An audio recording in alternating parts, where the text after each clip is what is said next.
Writing a strong grant response, responding to criteria. Now we're going to talk through how to address that need, benefit, and delivery. If you don't quite know where to begin when preparing your grant responses, a good starting point is to write down the who, what, when, where, and why of your grant project. Initially, this can be done as a brief summary against each aspect, and then these can be expanded on. Who? So, who will be involved in your project? This includes the beneficiaries, the audience who will benefit or be involved. Also, you might think about who the local suppliers will be, or who you might collaborate with or partner with around Moonee Valley to achieve your project. The what will you be achieving with your project? The why is there a need for your project? And more specifically, why does Moonee Valley need your project? The when will your project take place? Start thinking about your project timeline and how you will deliver the project within a 12-month timeframe which you have to spend the grant money. Each application form has specific questions for their streams. However, there are a few questions that all applicants are required to answer. One of these is to provide a brief 50-word description of the project. On the screen, we have an example of a sentence which is just sort of fill in the blank of the who, what, why, and when, which Amy has just chatted through. As you can see, it's very short, only a few sentences. Let's have a go of making this sentence look like a project description. So here we have a sentence that reads, Storytime, in partnership with local libraries, presents Homelines, a publishing project targeting refugee communities in Moonee Valley.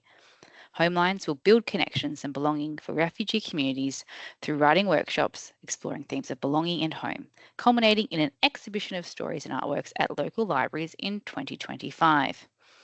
This is a great project summary. It covers the who, what, why, and when of the project. And as you can see here, it is only 2 sentences long. As you can see from the example Annie's just gone through, it can be really helpful when drafting your grant project to create a separate Word document or something similar outside of the application form. This can be an easier way for you to review your responses, and then you can copy this text into the online application form when you're ready. After you've been asked for your project summary, the application form then asks for some more detailed, longer answer questions, such as to provide a detailed description of your proposed project. This is where you will expand upon that what, why, who, where, and go deep into the how you will achieve your project. And then the project timeline, where you are asked to demonstrate how you propose to deliver your project within that 12-month timeframe by listing the key steps involved. We understand that there may be parts in your project that are still to be confirmed, such as specific dates at the time of submission. That is okay if the date's not exact. However, it is important to show evidence here that you have considered a realistic timeframe for how you will achieve the outcomes. Using the example from the previous slide, let's think about writing the how. So this might look like activities such as scheduling the workshops at local libraries, advertising through social media groups, or partnering with a refugee organisation in Moonee Valley. It's also important to start thinking about how you could outline the project in the timeline section. By thinking about the how, you can start to build your timeline. Once you have begun your Smarty Grants biannual application form online, proceed through after selecting the grant stream and you will see the unique questions you will need to answer. It is helpful to create a Word document and to draft your responses outside of this online application form. As Amy's already highlighted, this is a really good way for you to read and review your responses and edit and draft them. Then you can copy paste them into the application form when you are ready. Another key question that you are asked are, who are the beneficiaries of the project? You'll be asked this in 2 ways. Who are the expected primary beneficiaries of the project, where you will tick a box from the MV 2040 target populations list. In this, we ask you to choose only the groups that are very core of the project. You will also be asked to answer this in a sentence form. Who are the expected primary beneficiaries of this project? In this, you can answer as a sentence. On screen, we have an example there. The project will help people who are refugees living in Moonee Valley. Skills and ability to deliver the project. So in the application form online, you will also be asked to describe your organisation's or group's skills and ability to deliver the project. Not everyone on the committee who is assessing your application will know your organisation or group. Highlight similar projects that you have successfully delivered. This might help the assessment panel to understand why you are best placed to deliver the project. Show your capacity for what you are proposing to do. For example, if you are a team of one proposing to run 10 events at the same time, the assessment panel would need to understand why or how you are able to do this. For example, through volunteers or other means. If you are working in the Greek community, usually, and your project is with the Vietnamese community, the assessment panel would need to know how you have the capacity to work across communities like that.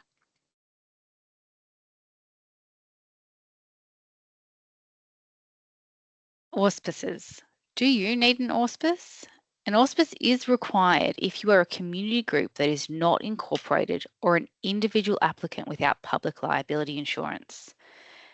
Note that you do not need an auspice if you're an incorporated community group or an organisation or business or sole trader applicant. An auspice acts as a guarantor for your grant project. While you are still responsible for the delivery of the project and managing the grant funds, the auspice can offer you additional support to ensure the grant project is delivered on time, within budget, and achieves the agreed outcomes. Auspice organisations also provide public liability insurance for you. This is the key thing for an auspice, is to agree to provide public liability insurance to cover your grant outcome. They can also manage your grant funding if required, depending on your agreement, and they may charge an auspice fee, which is usually a percentage of the funding requested. Any associated auspice fee can be included in your grant budget. Thanks, Annie. So how do you go about finding a suitable auspice organisation? So many organisations, auspice community groups and artists. A good place to start is your local neighbourhood house, community centre, community health service, or an organisation that you have partnered with previously. When approaching an organisation to be your auspice, it's a good idea to make sure that you're on the same page with them philosophically and ethically. You might want to check that you're both aiming for the same goals. And it's great to have a good working relationship with your proposed auspice before applying for funding. Council unfortunately cannot act as an auspice for our own community grants program. However, if you need any assistance to find an auspice, you can contact us, the community grants team, and we'd be happy to help you. If your group is required to have an auspice, you must also be aware that you need to attach an auspice agreement to your application form. In the application form, you will be asked who are your confirmed partners in the project and how will they work together. You might not have any partners, but if you do, it's really important to demonstrate those partnerships or collaborations for your grant. This greatly strengthens any application and it shows the grant assessors that you have considered this in your grant. The assessment process includes looking at whether you're using local partners. This is because of the program aims to support not only your groups but also the local community more broadly. This is something to carefully consider when preparing your grant application, as you will need to allow time prior to the closing date of the round to contact potential partners. Confirmed partners can be attached to your application as a letter of support in a similar style to your auspice if you do have one. So do you have any suppliers or partners in mind? And are they located in Moonee Valley? If you are unable to use a Moonee Valley-based supplier for any reason, you will need to mention why this is the case in your application.